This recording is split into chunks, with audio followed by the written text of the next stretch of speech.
Ya Allah. Terus bagaimana hubungan dengan anak saya yang sekolah di pesantren? Pak, ini mau nanya. Kita sudah bersuci atau berwudu. Terima kasih Kemudian Bapak. bersuci wudunya batal. Wudunya batal. Bismillah. Assalamualaikum warahmatullahi wabarakatuh. Alhamdulillah hamdan katsiran thayyiban mubarakan fihi kama yuhibbu rabbuna wa yarda. Pemirsa Fatwa TV, senang sekali kita dapat berjumpa kembali pada sore hari ini tanggal 6 Mei 2024. Sudah hampir 1 bulan kita ditinggalkan Ramadan. Nah, bagaimana nih? Kita masih lanjut nggak dengan ibadah-ibadah kita yang dulu kita kerjakannya 1 bulan yang lalu di bulan Ramadan? Semoga Allah berikan taufik untuk kita semua. Dan alhamdulillah program ini masih Allah langsungkan kembali, dilancarkan. Alhamdulillah semoga tetap lancar sampai ke depannya. Kami ada 2 pengumuman ya. Untuk mereka atau pemirsa ingin bertanya kepada Ustadz Nizar yang mengasuh acara ini, yang sudah sejak 2 tahun dan episodenya sudah sampai ke 150 lebih, 158 kalau nggak salah, yang mengawali live interaktif di Fatwa TV. Alhamdulillah, Masya Allah. Dan kemudian ada 2 line telepon. 1 line telepon interlokal 021 212 32333. Nanti ada dekat kepala saya 212 32 333 021 dulu. Kemudian yang satu lagi dengan WhatsApp call, ya bukan WhatsApp teks ya, WhatsApp call di 0821 7000 6087. Nah itu ya, teman kami ingatkan kembali untuk berbicara dengan Ustadz dengan menggunakan WhatsApp call. Kami mohon yang bertanya mencari sinyal yang kuat di handphonenya, mungkin keluar rumah atau mendekati jendela atau bagaimana yang di daerah itu ya, supaya suara yang didengar kalau Ustadz jelas gitu. Jadi Ustadz juga nggak salah jawab gitu, nggak salah dengar, nggak salah jawab begitu ya. Barakallahu fiik. Dan tidak berpanjang lebar, sekarang kita coba sapa Ustadz yang mengasuh acara ini. Assalamualaikum Ustadz Nizar Sa'ajabal. Waalaikumsalam warahmatullahi wabarakatuh. Bagaimana kabar antum Ustadz? Alhamdulillah ya. Sehat. Di tengah kemacetan Jakarta yang sudah mulai sibuk, antum, kami bersyukur kepada Allah, kemudian berterima kasih kepada antum yang sudah mampir ke studio Fatwa TV. Ustadz Tunggal yang di Fatwa TV. Yang datang ke Fatwa. Yang lain lewat teknologi. Nah, hadir melalui teknologi. Masya Allah. Juga lewat Allah juga. Wasilah dari Allah juga teknologi. Ustadz, di pertemuan kali ini Ustadz, kami mau Ustadz kami membiasakan diri Ustadz untuk mendapatkan nasihat atau peringatan dari antum. Semoga peringatan ini untuk saya, teman-teman, juga pemirsa Fatwa TV, insya Allah ini bermanfaat. Apa ini nasihat tentang apa? Bebas Ustadz, bebas. Yang urgent ya, sebentar lagi juga kita sudah meninggalkan Ramadan, terus kita sebentar lagi memasuki bulan haram ya, Zulhijjah, Zulqa'dah gitu Ustadz. Pada Ustadz, antum mau pilih yang mana Ustadz? Mungkin mau mengenai apa, mau keluarga, boleh nggak masalah Ustadz. Tafadhal Ustaz. Ya, bismillah, alhamdulillah, hamdan thayyiban mubarakan fi, salatu wassalamu ala rasulillahi wa ba'd. Jamaah rahimani Allah wa iyyakum, pemirsa Fatwa TV. Ada indah bahasa Al-Quran ketika Allah mengatakan di surat Al-Insyirah, alladzi anqadha dhahrak. Dosa itu akan jadi beban di punggung Anda. Jadi seolah-olah ini perumpamaan. Ya, ini perumpamaan bahwa dosa itu memang akan jadi beban buat kehidupan kita. Ya, jadi beban buat kita semuanya. Kalau di dalam ayat yang lain Allah mengatakan kalla bal rana ala qulubihim. Jadi di hati mereka itu hitam. Nah, hatinya itu hitam. Kalau sehitam baju saya begini akan jadi tambah parah, jemaah. Nah, itulah yang jadi beban dalam kehidupan seseorang. Di sini beban dalam hal apa gitu ya? Dosa, maksiat jadi beban karena hatinya hitam. Ya, kita kembali ke ayat yang lain. Ayat yang lain mengatakan alhaakumut takatsur. Dosa seperti mengumpulkan harta. Ya. Bal tu'thirunal hayatad dunya. Ya, dan kalian itu lebih mementingkan dunia. Maksudnya apa? Para ahli tafsir mengatakan ya, melupakan ibadah kepada Allah. Sehingga dia ke situ. Makanya ini digandeng di ayat yang lain dengan maksiat. Fa'amma man tagha wa atharal hayatad dunya. Adapun mereka yang melampaui batas yaitu maksiat karena dia lebih mementingkan dunia. Nah, saat itulah maksiat dia terobsesi dengan dunia. Ya, haris alal mal kata Rasulullah SAW. Ini yang akhirnya menjadi beban dalam kehidupan dia. Maksiat, ya, melupakan akhirat. Inilah beban kehidupan. Sehingga dia akan stres, tertekan hidupnya. Kenapa? Ya karena dia capek untuk itu semua. Apalagi dia merasa keinginan dia tidak tercapai. Nah, inilah para jamaah yang menjadi beban. Alladzi anqadha dhahrak. Beban di punggung kita. Ini yang menjadikan kita ini sebetulnya malas sholat. Ya, untuk sedekah berat.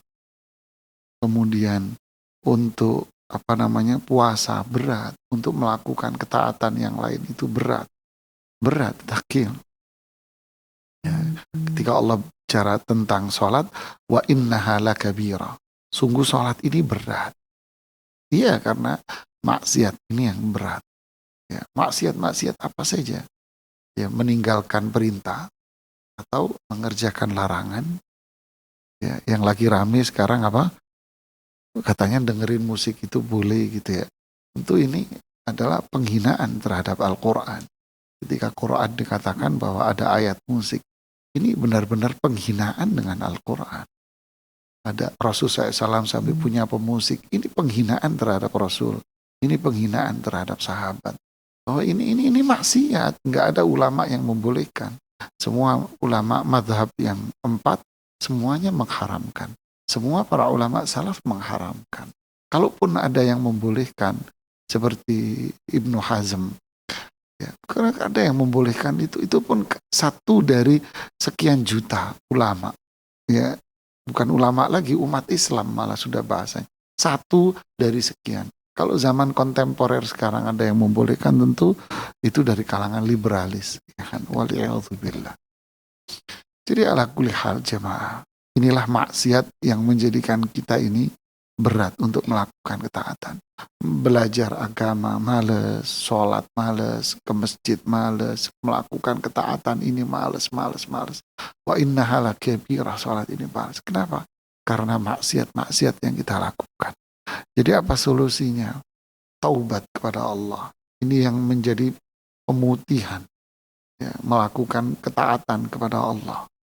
Sabar dari setiap musibah yang menimpa diri kita.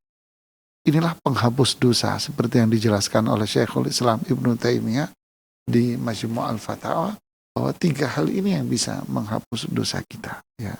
Semoga kita diberikan kemudahan dan karunia oleh Allah untuk terus bertaubat dan diteguhkan hati kita untuk beramal saleh. Wallahu ta'ala alam.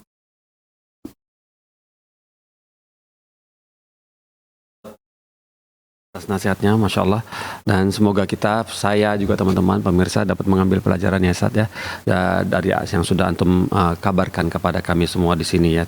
Maksiat itu menutupi semua kebaikan-kebaikannya sedikit demi sedikit. Barakallahu fikum Ustaz. Ya, banyak hal yang melalaikan ya kita Ustaz ya, ternyata ya di hidup selama kita hidup ya, banyak hal, terutama saya ya, untuk orang yang baru-baru hijrah bersama teman-teman saya nih, semoga Allah kuatkan ini dalam istiqamah sampai menjelang sampai Allah jemput. Barakallahu fiik.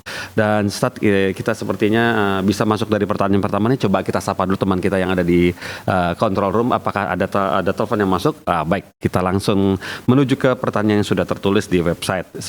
Pertanyaan pertama datang dari ini Ustaz, dari Aspani. Nggak tahu nih perempuan atau laki deh. Pak Aspani ini dari Kabupaten Ogan, Komering, Ulu Timur, Sumatera Selatan. Sumatera Selatan dekat daerah Palembang kali ya. Terus kemudian begini, berbunyi seperti Assalamualaikum warahmatullahi wabarakatuh. Ustadz Nizar izin bertanya Ustadz. Seorang gadis tua meninggal dunia. Gadis tua meninggal dunia. Mewarisi uang 3M. Masya Allah. Masya Allah. Uang nih Ustaz. Uang ini Masya Allah. 9 bersaudara. 3 laki, 6 perempuan. semua meninggal dunia kecuali yang hidup tinggal satu orang saudari. Yang mau ditanyakan, siapa yang berhak, siapa saja yang berhak mendapatkan warisan Ustaz? Jazakallah khairan. Subhanallah. Jadi ada satu perempuan wafat dan tidak menikah, gitu bahasanya. Iya, gitu. udah tua ya, nggak menikah lah menikah, bahasanya. ya. Lalu beliau meninggalkan, sebetulnya yang wafat perempuan wafat. Iya. Ada seorang perempuan wafat. Iya. Oke. Rahimahullah, beliau ini punya 9 saudara. Terdiri dari 3 laki, 6 perempuan. 6 perempuan. Mm-mm. Nah, semua ini wafat. Ya kan? Semua wafat. Duluan. Semua Mm-mm. wafat kecuali 1. Iya, Nah, perempuan. kecuali siapa? Saudara 1 perempuan. Nah, siapa ahli warisnya ini? Ya, siapa ahli warisnya ini? Ya. Kan gitu kan? Ya. Nah, ahli warisnya di sini, ini menarik nih. Ahli warisnya berarti, jadi ahli waris. Jadi ahli warisnya 1 saudara kandung perempuan ini. Iya. Ya, ini ahli warisnya dia nih. Kemudian yang berikutnya adalah karena dia punya 3 saudara laki yang sudah wafat. Iya. Kemungkinan besar saudara laki ini punya anak laki-laki. Iya. Jadi akhirnya di sini ponakan, ya, ponakan laki dari saudara kandung laki. Nah, ya. Gimana caranya? Nah, ini setengah buat si saudara perempuan kandungnya. Yang setengah lagi sisanya yaitu setengah ya, buat ponakan-ponakan ini dibagi rata. Ya, udah cuman mereka aja ahli warisnya. Yang lainnya bukan ahli waris. Iya. Ya, ahli warisnya ya cuman mereka ini aja. Iya. Ya. Yang lainnya semua bukan ahli waris. Iya. Ya. Wallahu a'lam. Masya Allah, Ustaz. Ya, yang didahulukan yang tentu gini, pemirsa dan penanya, ya. Ini pasti akan memicu konflik, bukan pasti ya, semoga tidak. Ini saya salah ucap, ya mohon maaf. Biasanya memicu konflik. Apa itu? Ponakan-ponakan yang lain, yaitu ponakan-ponakan perempuan ini yang lain ini kan banyak. Ya, kok saya nggak dibagi? Maka rumusnya Allah bilang di Al-Quran di ayat yang ke-8 di surat An-Nisa. Wa idza hadaral qismata ulul qurba wal yatama wal masakin farzuquhum minha. Ketika Anda membagi warisan dan ada kerabat-kerabat yang bukan ahli waris, ada anak yatim, ada orang miskin yang tahu ketika pembagian waris Anda, farzuquhum minha. Ya kalian bagi, kalian kasih. Beberapa terserah dari 2 ahli waris ini. Jadi dibagi dulu kepada ahli waris, kasih tahu nih, kan ada 3 miliar. Berarti 1,5 miliar buat saudara perempuan kandung, 1,5 miliar buat ponakan-ponakan laki-laki dari saudara kandung laki-laki. Dibagi rata. Loh, kalau ponakan lakinya cuma 2, ya wis rezekinya, ya sudah rezekinya dia. Masya Allah, 750 juta. Kalau ada 3, 4, 5, ya dibagi rata. Kalau cuma 1, ya rezekinya dia. Masya Allah. Oke, setelah itu kamu setengah begini ya, setengah M, satu setengah. Oke. Terus bagaimana dengan ponakan-ponakan cewek yang lain? Nah, ini kayaknya bakal ribut, ini rame. Iya. Gimana? Mau dong. Oh ya udah, sekarang kita bagi ke mereka saja. Oh, kita juga ini dapat uang, rezeki dari Allah tanpa usaha, tanpa berkeringat. Ya kan? Terus gimana? Udah ambil dulu dari 3M, ini berapa? Ambil kesepakatan Anda. Anda mau ambil 500M-nya dulu umpamanya. Sekian ratus, sekian diambil. Untuk apa? Dibagi-bagi ke ponakan-ponakan perempuan. Sisanya jadi kalian dibagi setengah-setengah. Kenapa? Biar nggak rame. Ya, wallahu a'lam. Masya Allah, barakallahu fikum. Seperti itu ya Ustaz. Ada telepon, mau ada nyambung sedikit tapi ada telepon. Nanti aja deh, kalau gitu kita dahulukan yang telepon. Kita sapa ini dari Ibu Miss Reni di Lampung ya. Ibu Miss Reni, semoga suaranya jelas nih ya. Ya, kita sapa. Assalamualaikum Fatwa TV. Waalaikumsalam warahmatullahi wabarakatuh. Iya. Ibu Miss Reni mengucap pertanyaan pelan-pelan dan suaranya agak keras ya Bu ya. Silakan agak lambat sedikit ucapannya. Silakan ditanyakan pertanyaannya kepada Ustadz Nizar. Iya, iya Ustaz. Assalamualaikum Ustaz. Waalaikumsalam warahmatullahi wabarakatuh. Iya, Ibu. Izin bertanya Ustaz. Iya, Bu. Silakan, Bu. Ini Ustaz, bapak saya kan mertua itu udah meninggal dan meninggalkan sebidang tanah, meninggalkan 11 orang anak. Anaknya berapa, Bu? Anak ya, bapak mertua meninggal tahun 2007. Sebentar, Ibu. Sebentar, Ibu. Sebentar. Anaknya berapa, Ibu? Halo. Halo. Hanya 11 Ustaz. 11. Yang Oke. meninggal Bapak ya? Ya. Ya, oke Ibu. Ya, Lanjut. lanjut Bu. Bapak mertua meninggal tahun 2007 bapaknya. Oke. Ya. Terus? Lanjut Bu. Terus yang ibunya meninggal 2007. 2010 Ustaz. 2010. Ibu 2010, Bapak tadi 2000 berapa? 7. Oke. Ya. Lanjut Ibu. Lanjut. Anak meninggal 2013. Anak itu laki apa perempuan Bu? Anaknya yang 2014. Laki-laki. Ya, anak laki 2015 meninggal. Terus? Oke, Bu. Laki-laki. Terus? Iya. Yang kedua perempuan meninggal 2012. 2000 berapa tadi perempuan? 2012. Oke. Oke, Bu. Lanjut Bu. 12. Yang ketiga perempuan Ya, 2013. 2013. Lanjut Bu. Ya.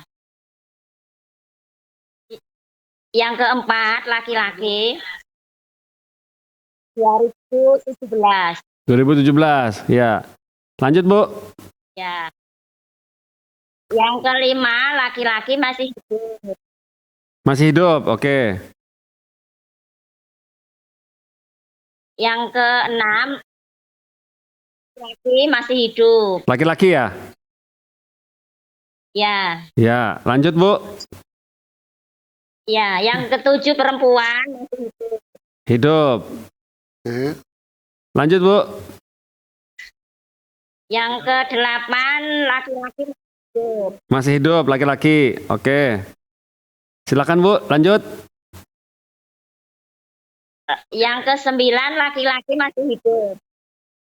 Hidup. Oke. Yang ke-10? Yang ke-10 laki-laki masih hidup. Oke. Yang 11 Bu, terakhir. 11? Yang 11 laki-laki masih hidup. Oke. Oke. Pertanyaannya apa Bu? Yang ditanyakan? Itu bagaimana cara pembagian hartanya itu ya Pak? Karena Bapak mertua dulu kan bilang kalau hartanya itu hanya diberikan kepada anaknya yang terakhir itu. Yang nomor 12, yang 11. Semua keluarga berpendapat seperti itu Ustaz. Karena wajahnya itu dari pemerintah gitu. Ya. Oh, jadi Bapak mewasiatkan hartanya kepada anak yang ke-11. 11, heeh. Wasiatnya apa Ibu? Iya, sama yang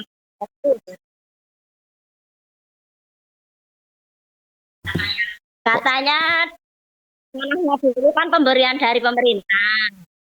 Yang 10 anaknya itu sudah sama-sama diajak transmigrasi gitu loh Ustaz. Oh, yang ke-10 10 anak itu diajak transmigrasi semua. Yang 11 ini enggak, yang 11 enggak.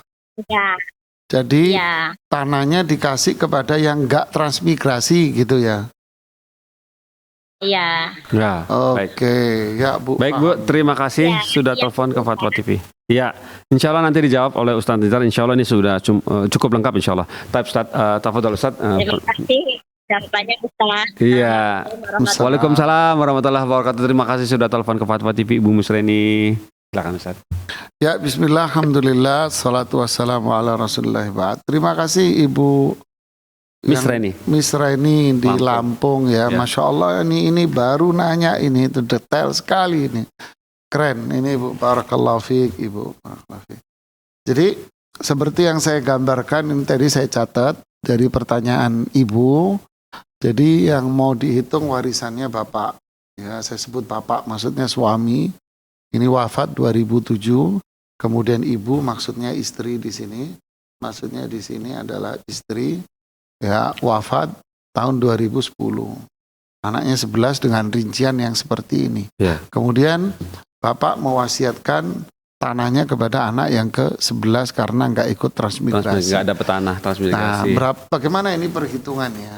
Ya, jadi pertanyaan di sini adalah pertama, apakah wasiat Bapak kepada anak yang ke-11 ini sah? Jawabannya, saya tarik ini, Ibu bisa lihat di layar, bahwasannya wasiat ini tidak sah, Ibu ya. Kenapa? Saya tarik lagi garis, karena itu kepada siapa? Kepada ahli waris. Dalam ini anak ya. Nah, dalam hal ini anak. Kepada ahli waris, yaitu siapa? Anak. Nah, jadi wasiat kepada ahli waris itu tidak sah, Ibu. Lalu bagaimana? Berarti rumahnya, berarti apa? Berarti tanah jadi warisan. Jadi warisan untuk siapa? Untuk 11 anak semua. Untuk 11 anak. Ya, untuk 11 anak semuanya. Untuk 11 anak semua. Ya. Berarti itu tidak menjadi milik anak yang ke-11 saja, milik semua. Oke, sekarang bagaimana ngitungnya? Nah, kita urai lagi ini. Yang wafat. Ibu wafat 2010. Oke, ini ahli waris. Ya kan? Kemudian si anak pertama 2015, 2012, 2013, 2017. Berarti semua anaknya ini ahli waris. Ya, semua anaknya adalah ahli waris. Jadi ahli warisnya siapa? Istri. Dia akan mendapatkan 1/8. Anaknya, ya, anaknya ada anak laki. Anak laki ada berapa itu? Lakinya 1, 2, 3, 4, 5, 6, 7, 8. 8 anak laki, berarti sisanya 3 anak perempuan. Nah, ini semua ini mendapatkan sisanya. Ya, nanti sisanya dibagi berapa? Anak laki ini masing-masing dapat 2 bagian. Setiap anak dapat 2 bagian. Berarti ada 16 bagian. Anak perempuan masing-masing dapat 1 bagian. Berarti ada 3. Berarti 16 ditambah 3 ada berapa? 19. Ya, sisanya berarti dibagi 19. Ya. Nah, nanti anak laki dikasih 2 bagian. Nah, begini Ibu pembagiannya. Jadi wasiatnya ini tidak sah, Ibu. Ya, wasiat ini tidak sah. Ya. Jadi wasiatnya itu kenapa tidak sah? Karena wasiatnya kepada ahli waris, yaitu anak. Jadi tanah jadi milik anak ya. Jadi tanah jadi anak. Kok tanah jadi anak? Tanah jadi milik. Milik. Nah, tanah jadi milik anak. Ya. Artinya jadi warisan untuk 11 anak semuanya. Ya, Masya Allah. Ya, tanah jadi milik anak, yaitu warisan untuk 11 anak 11 semua. anak. Ya, bukan hanya milik anak yang ke-11 saja. Ya, barakallahu fiik. Baik, barakallahu Ustaz. Seperti itu Ustaz, dari penjelasan untuk Ibu Misreni. Semoga Allah mudahkan ya Bu dalam masalah ini, dari mertua Ibu ya. Semoga Allah mudahkan dalam masalah hitung-hitung waris ini, dan semoga Allah lapangkan hati dari anak nomor 11 itu ya, untuk bisa paham dari aturan Allah ini ya, bisa ikut, mau ikut ya. Begitu ceritanya ya. Dan coba kita sapa teman kita yang di sana. Apakah sudah telepon lagi? Kita lanjut ya. Baik, alhamdulillah. Berikutnya pertanyaan datang dari Umu Ismail di kota Singkawang. Umu Ismail di Kalimantan Barat, kota Singkawang, begini bunyinya. Assalamualaikum Ustadz Izhar. Mau bertanya, apakah tabungan haji atau umroh seseorang yang sudah meninggal menjadi harta waris? Tanda tanya. Jika sebelum meninggal, pewaris mewasiatkan bahwa nanti hajinya digantikan anaknya jika sudah balik. Apakah wasiat seperti ini wajib ditunaikan atau cukup dibadalkan saja kepada orang lain? Nah, jika masih ada sisa dana dari badal haji tersebut, lantas bagaimana statusnya uang tersebut, statusnya uang ini? Terus kemudian tanda tanya. Tabungan pendidikan anak yang belum balik di rekening khusus milik si mayit, apakah juga menjadi harta waris juga Ustadz? Jazakallahu khairan, gitu katanya. Masya Allah. Ya, bismillah, alhamdulillah, salatu wassalamu ala rasulillahi wa ba'd. Tentu pertama terima kasih kepada penanya yang mengirimkan pertanyaannya kepada kita di studio. Intinya jamaah, ya, semua peninggalan, tabungan-tabungan yang ditinggal oleh seseorang karena kematian, maka itu menjadi warisan. Ya, seseorang yang nyetor nabung haji, kemudian wafat belum berangkat, maka tabungan haji ini jadi warisan. Ya, karena memang milik si fulan ini, si ayahnya ini. Kemudian dia nabung juga rencananya nanti untuk pendidikan anak. Ya, wafat si ayah. Ya, ini juga jadi warisan. Ya, jadi warisan semuanya. Kemudian yang kedua, bagaimana dengan nanti hajinya digantiin oleh anak? Apa boleh juga dibadal? Ya, semua ini namanya badal, Bu. Ya, jamaah, Bapak Ibu semua, hajinya digantiin oleh anak, ini juga badal namanya. Digantiin ke orang lain, ini juga badal. Boleh nggak? Boleh, berdasarkan hadis Ibnu Abbas riwayat Imam Muslim. Ya, dan juga hadis yang lain, seorang perempuan yang datang kepada Rasulullah SAW mengeluhkan bahwa ayahnya terkena kewajiban haji, tapi karena faktor sakit nggak bisa naik kendaraan. Boleh nggak saya menghajikan untuk dia? Lalu Rasulullah SAW mengatakan, hujji anhu, kamu hajilah untuk dia. Ya, jadi boleh membadalkan haji, tapi badal haji yang paling afdal, paling mulia, itu adalah yang membadalkan anaknya sendiri. Ya, keluarga ya. Ya, keluarganya. Dengan syarat, sang anak yang mau membadalkan haji, dia sendiri sudah pernah haji. Ya, kalau dia belum pernah haji, kemudian dia berangkat haji untuk membadalkan, maka para ulama mengatakan pahala haji itu balik ke anaknya. Tidak lari kepada orang tuanya. Ya, tidak kepada orang tuanya. Kenapa? Karena yang membadalkan itu sendiri belum pernah melakukan haji.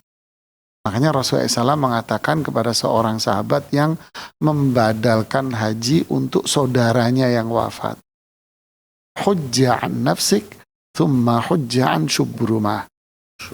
Ya, hajilah untuk dirimu dulu, lalu kamu haji untuk saudaramu yang bernama Subrumah itu. Ya. Ya, jadi kamu haji duluan deh. Nanti habis itu kamu boleh haji untuk saudaramu yang bernama Subrumah. Ini yang paling mulia, yang paling afdal, Ibu. Ya, barakallahu fiik. Oh, Masya Allah, barakallahu fikum Ustaz. Seperti dia petunjuk dari antum. Semoga yang bertanya bisa paham ya tadi ya mengenai untuk mengajukan saudara. Kemudian ini pertanyaan berikut ini datang dari Ibu Nara ya, dari saudara Nara ini. Nara di Sumedang, Jawa Barat begini bunyinya. Assalamualaikum Ustadz. Izin bertanya, orang tua bapak ibu sudah meninggal dunia. Meninggalkan warisan 3 unit rumah. Masya Allah. Ahli waris 8 laki-laki, Oke. 3 perempuan. Lo sama yang tadi. Ya, ini bukan ya. Dari 11 3 anak laki sudah meninggal setelah orang tua meninggal. Berhubung rumah warisan belum laku dijual, untuk sementara dikontrakan. Gitu. Nah, jadi yang meninggal ahli waris 8 laki-laki 3 perempuan. Jadi 11 ya. Nah, 3 anak laki sudah meninggal setelah orang tua meninggal. Berhubung rumah warisan belum laku dijual, untuk sementara dikontrakan. Nah, yang bertanyakan, apakah hasil kontrakan rumah tersebut berlaku juga hukum waris? Demikian Pak Ustadz, jazakallahu khairan. Nah, gitu. Ya, bismillah, alhamdulillah, salatu wassalamu ala rasulillah. Apakah rumah kontrakan dari rumah warisan, apakah hasil kontrakan dari rumah warisan itu termasuk warisan juga? Ya tentulah jamaah. Ya pasti, karena hasil kontrakan ini dari rumah warisan. Ya kan yang dikontrakin apa? Rumah warisan kan? Ya rumah warisan berarti hasilnya juga warisan. Sebagaimana kalau dijual, hasil penjualannya ya warisan. Kalau dikontrakin ya warisan juga sama kan? Ya. Ya kan? Jadi semua itu adalah warisan. Ya, rumahnya kalau dijual, kalau dikontrakin, ya berarti ya dibagi kepada para ahli warisnya yang tidak boleh diambil atau dikuasai oleh salah seorang dari mereka saja, atau dikuasai oleh istrinya. Ya, ini yang banyak juga nih, diambil oleh istrinya, dikuasai oleh istrinya, tidak diperbolehkan. Ya, wallahu a'lam. Masya Allah, barakallahu fikum Ustaz, seperti itu ya. Jadi rumah warisan jika dikontrakin hasilnya juga dibagi waris ya, Ustaz, Iya. ya, karena berasal dari rumah orang tua ya, harta waris tersebut. Dan kemudian ini pertanyaan berikut datang dari Andrieni di Palembang, Sumatera Selatan, begini bunyinya. Assalamualaikum Ustadz, Ana mau bertanya mengenai uang duka dari pelayat dalam kurung tetangga, teman, kerabat, kurung tutup, yang mereka datang saat orang tua kita meninggal. Nah, yang bertanyakan bagaimana statusnya, termasuk apakah ini termasuk uang tersebut harta waris? Jazakallahu khairan Ustadz. Gitu. Ya, bismillah, alhamdulillah, salatu wassalamu ala rasulillahi wa ba'd. Apakah uang duka itu termasuk uang warisan? Jawabannya bukan. Itu bukan warisan. Kenapa? Karena uang itu bukan keringat dan jerih payah si mayit semasa hidupnya. Jadi itu kan orang datang memberikan hadiah kepada keluarga yang ditinggal wafat. Nah, itulah uang duka. Jadi dia bukan uang hasil keringatnya si mayit. Nah, ketika itu bukan uang duka, bukan uang warisan, ya boleh terserah istrinya mau ngambil untuk kepentingan keluarga atau mau dibagi, terserah. Karena itu memang bukan warisan. Karena harta warisan itu adalah harta yang dimiliki oleh seseorang dengan kepemilikan yang utuh. Ya, kemudian dia wafat. Nah, harta yang dia miliki dengan kepemilikan yang utuh inilah yang menjadi harta peninggalan. Ya, wallahu a'lam. Masya Allah, seperti itu. Barakallahu fikum Ustaz. Kemudian pertanyaan berikutnya ini datang dari dari Bapak ya, mudah-mudahan ini dari Kuntoko begini bunyinya di Surabaya, Jawa Timur.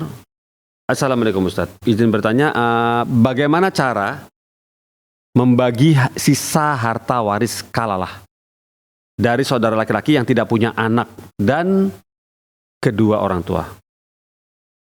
Sisa harta setelah sepertiga dibagikan kepada beberapa saudara kandung, untuk siapa apabila si mayit tidak punya utang dan wasiat? Jazakallahu khairan.